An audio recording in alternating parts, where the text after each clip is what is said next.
ನಮಸ್ಕಾರ ಸ್ನೇಹಿತರೆ, ಅಂಬಿ ರೇಬಲ್ ನ್ಯೂಸಿಂದ ನಾನು ಪ್ರಭುದೇವ್. ಸ್ನೇಹಿತರೆ, ಇತ್ತೀಚಿನ ದಿನಗಳಲ್ಲಿ ಕೊಲೆ ಅನ್ನೋದು ಸಾಮಾನ್ಯ ಆಗಿಬಿಟ್ಟಿದೆ ಬೆಂಗಳೂರು ನಗರದಲ್ಲಿ. ಬೆಂಗಳೂರು ನಗರ ಬೆಳೆದಂತೆ ಈ ಕೊಲೆಗಳು ಸಾಮಾನ್ಯವಾಗಿಬಿಟ್ಟಿದೆ. ಅದೇ ರೀತಿ ಹೇಳಬೇಕಾದ್ರೆ ಗಂಡ ಹೆಂಡತಿ ನಡುವೆ ಸಹಜವಾಗಿ ಗಲಾಟೆ ಬರೋದು ಹೋಗೋದು ಸಹಜ.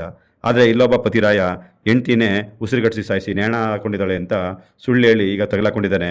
ಆರ್ ನಗರದಲ್ಲಿ ವಾಸ ಇದ್ದಂಥ ಈ ವಿರೂಪಾಕ್ಷ ಇವನೇನ್ ಮಾಡಿದ್ದಾನೆ ಅಂತಂದ್ರೆ, ಆ ಜನವರಿ 10ನೇ ತಾರೀಕು ತನ್ನ ಹೆಂಡತಿನ ತನ್ನ ಸಹಪಾಠಿ ಜಾನಪ್ಪ ಲಂಬಾಣಿ ಜೊತೆ ಸೇರ್ಕೊಂಡು ಅವನು ಉಸಿರುಗಟ್ಟಿ ಹೆಂಡತಿನ ಸಾಯಿಸ್ಬಿಟ್ಟು ಅವಳು ನೇಣಾಕ ಸೊತ್ತಾಗಿದ್ದಾಳೆ ಅನ್ಬಿಟ್ಟು ಹೇಳಿ ಈಗ ಕೇಸ್ನ ಮುಚ್ಚಾಕು ಹೊಟ್ಟಿದ್ದ. ಆದರೆ ಈ ವಿಕ್ಟೋರಿಯಾ ಆಸ್ಪತ್ರೆಯ ವೈದ್ಯಾಧಿಕಾರಿಗಳು ವೈದ್ಯ ತಪಾಸಣೆ ನಡೆಸಿದಂಥ ವೈದ್ಯರಿಗೆ ಇದು ಉಸಿರುಗಟ್ಟಿಸಿ ಸಾಯಿಸಿದ್ದಾರೆ ಅಂತ ವೈದ್ಯಕೀಯ ವರದಿ ಮೇಲ್ಗಡೆ ಈಗ ಈ ವೈದ್ಯಕೀಯ ವರದಿ ಬಂದ ನಂತರ ಪತಿ ವಿರೂಪಾಕ್ಷ ಮತ್ತು ಪುಂಡಲೀಕ ನಾಜಪ್ಪ ಅವರನ್ನು ಆರ್ ನಗರ ಪೊಲೀಸರು ಬಂಧಿಸಿದ್ದಾರೆ.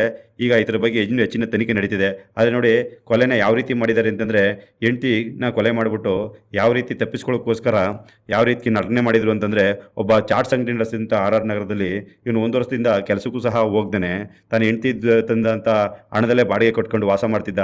ಈ ಗಂಡ ಹೆಂಡತಿನ ಮಧ್ಯೆ ಆಲ್ರೆಡಿ ಕಲಹ ನಡೆದು ಏನಿದೆ ವಿಚ್ಛೇದನ ಪಡೆಯುವುದಕ್ಕೋಸ್ಕರ ವಿಚ್ಛೇದನ ನ್ಯಾಯಾಲಯದಲ್ಲಿ ಹೋಗ್ಬಿಟ್ಟು ಅವರು ವಿಚ್ಛೇದನ ತಗೊಳ್ಳೋಕ್ಕೋಸ್ಕರ ಅರ್ಜಿ ಸಲ್ಲಿಸ್ತಾರೆ. ಮತ್ತೆ ಈಗಾಗಲೇ ಇವರ ಮಧ್ಯೆ ಕಲಹ ನಡೀತಿದ್ದ ಸಂದರ್ಭದಲ್ಲಿ ಈಗ ಇವ್ರೇನು ಮಾಡಿದಾನೆ, ಸಹಪಾಠಿ ಜೊತೆ ಸೇರ್ಕೊಂಡು ಹೆಂಡತಿನೇ ಕೊಲೆ ಮಾಡಿ ನೇತಾಕಿದ್ದಾನೆ. ಈಗ ಪರಪ್ನ ರಗ್ದಾರದಲ್ಲಿ ಹೋಗ್ಬಿಟ್ಟು ಮುದ್ದೆ ಮುರಿತಾ ಇದ್ದಾನೆ. ಜೊತೆಗೆ ವಿರೂಪಾಕ್ಷನು ಪುಂಡಲೀಕ ಇಬ್ಬರು ಸೇರ್ಕೊಂಡು ಮಾಡಿರೋ ಕೊಲೆಯಿಂದಾಗಿ ಈಗ ಒಂದು ಹೆಣ್ಣು ಜೀವನೇ ಬಲಿಯಾಗಿದೆ.